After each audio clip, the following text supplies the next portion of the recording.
Hello and welcome to this week's edition of the Golden Gloves Chat Show. I'm Brian Mitchell.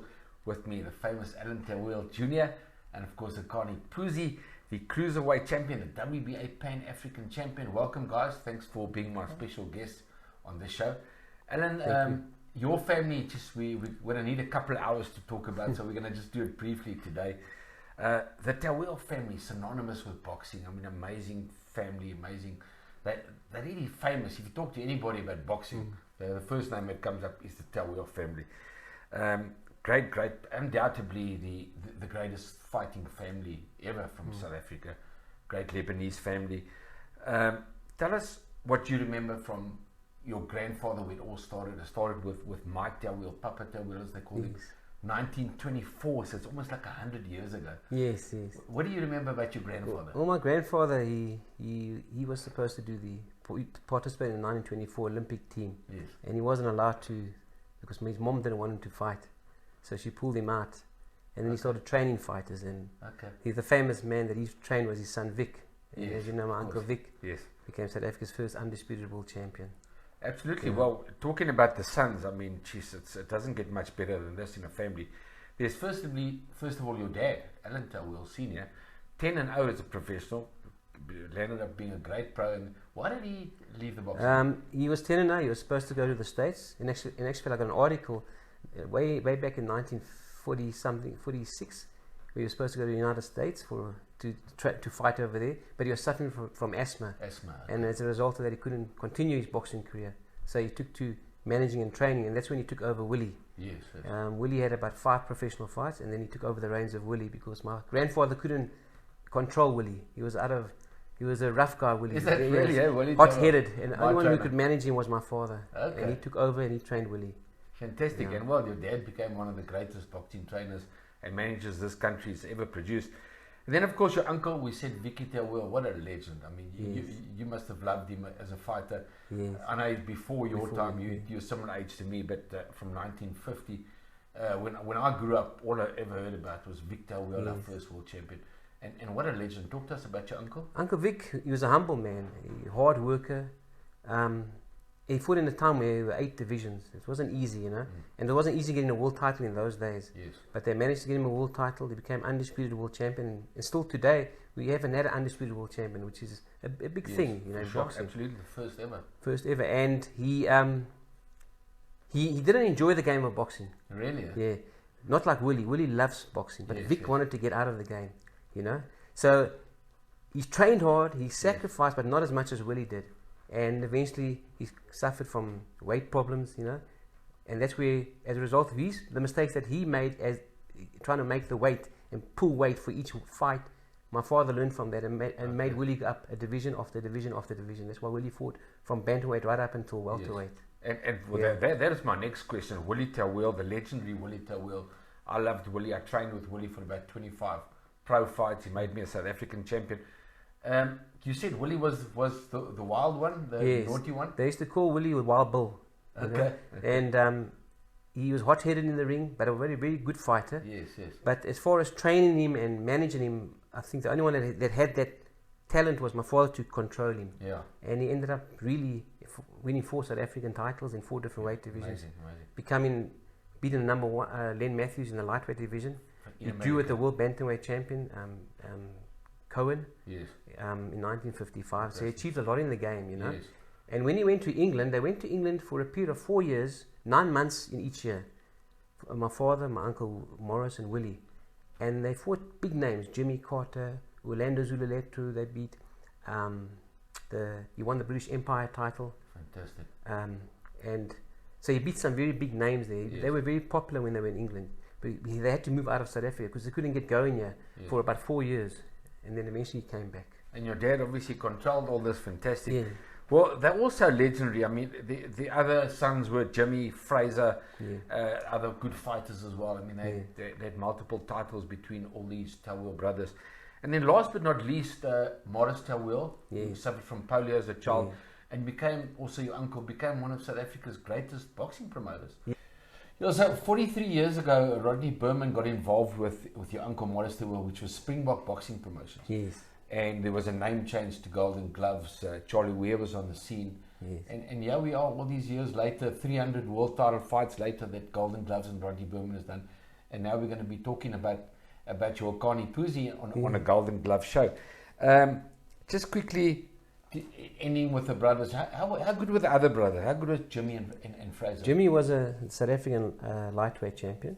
He won the South African title the same night Vicky won the South African bantamweight title in 1949. Very tremendous body puncher. But then Jimmy went to England and he carried on his career there for a short while. He wasn't that successful. He came back and then he got out of the game. Fraser, a very good boxer. His nemesis was Willie Ludik. Oh, he couldn't beat Willie Ludik. Okay. You know? And the guys that he beat, Willie Ludik lost to, but he could not beat Willie Ludik. 5 times he fought him, he couldn't beat him. And he couldn't get that SA title. Unbelievable. Yeah. Brilliant stuff, Alan. Congratulations to you and your family. Thank you. What they did for South African boxing is phenomenal. Great family. It's just mind-boggling what they've really achieved. If you go back in the records now, even when I was Googling and looking at, I mean, I know you forever, but just what the Toweels have achieved and done for South African boxing is absolutely amazing. Thank you. Getting back to the other real reason we're here, the man sitting on your right-hand side, Akani Phuzi, is the cruiserweight champion, the WBA Pan-African champion. Akani Phuzi, 11-0. I've probably commentated most of your fights, if not all of them. Yeah. And you are really a brilliant fighter. You're talented. You're now competing at Empress Palace on the 10th of October in the last man standing, the cruiserweight showdown against Chris Thompson. It's the 3rd time we're fighting Chris Thompson. How do you see the fight going?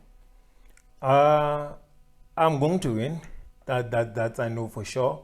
Whether it's a knockout or on point, but I know for sure I'm going to win. They say improved, but I wasn't just sitting as well. I improved a lot, so I'm going to win as well. I've been trained for 14 rounds, so whatever it brings, I'm ready for it. And Akani, do you think he can do anything differently to the first 2 fights? It was early in his career, but it was early in your career as well, so it's all relative. You beat him on points in the first fight in a 6th round, and then you took it to the next level and you KO'd him in the second fight. I suppose there is a thing called 3rd time lucky, but you don't believe that's going to happen? No, I don't believe that. I'm not sure. I don't know. Maybe he will bring something because he changed coaches. Yes. It was also earlier in my pro career as well, even though I have a lot of amateur experience, but it's different.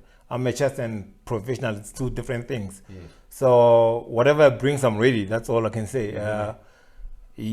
Whatever I learned and in the new gym or with the new coach, I can adjust to it.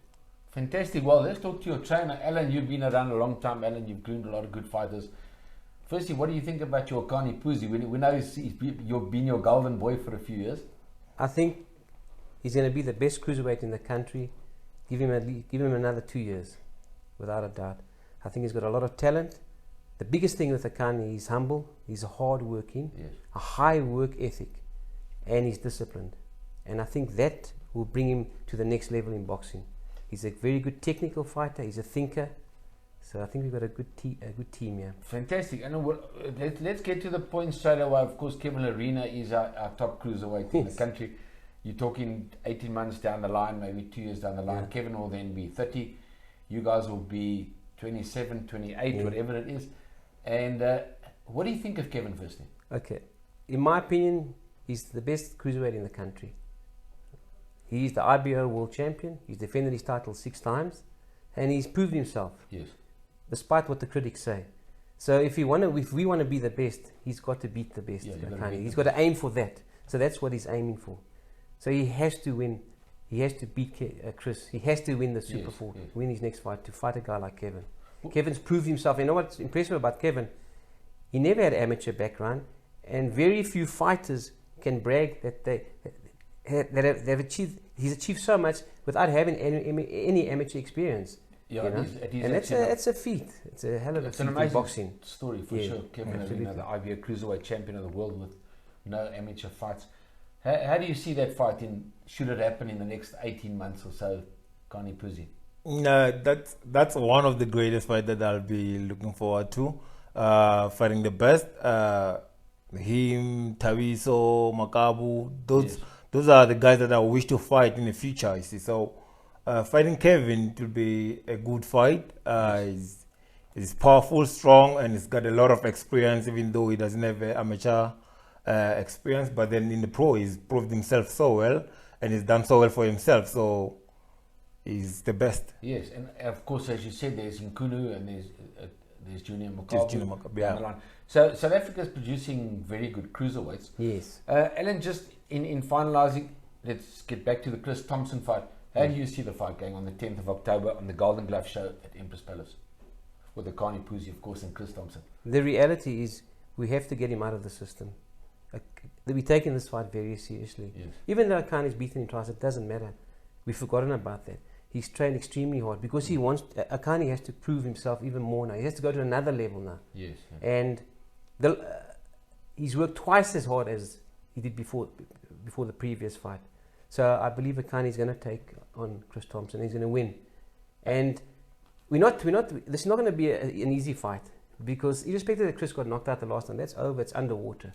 You know, he has improved in his last 4 fights. Credit to him. He's come back. He's won his last 4 fights. And we're taking this very seriously. He's a strong man. He's a big man. He's a cruiserweight, ready to take on. And he's in his way. So we need to get him out of the way to move to the next level. And how do you see the other semi-final going with Keaton Gomes and Lebo Moshito? Shoot.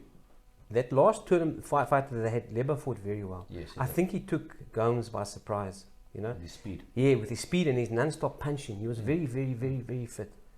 I think if Gomes can take something from that fight and adjust, maybe he could have the better, but don't underestimate Lebo. He's a hard worker. That's one thing. You can see it in his makeup. Yes. So it's going to be a tough call, you know. Well, that fight obviously will be on the 12th of December, so that's still a while away. Also at Empress Palace on the Golden Glove show. Well, there you hear it from the legendary Alan Toweel Jr. Can I call you Junior? Yes. Alan Toweel Jr., the trainer and manager of Akani Phuzi. Thank you, Akani Phuzi. Thank you, Alan Toweel, for being our special guest. Thank you. And of course, we look forward to boxing starting very soon. 10th of October is going to be a big one. So look out for that. From me, Brian Mitchell, thank you for watching.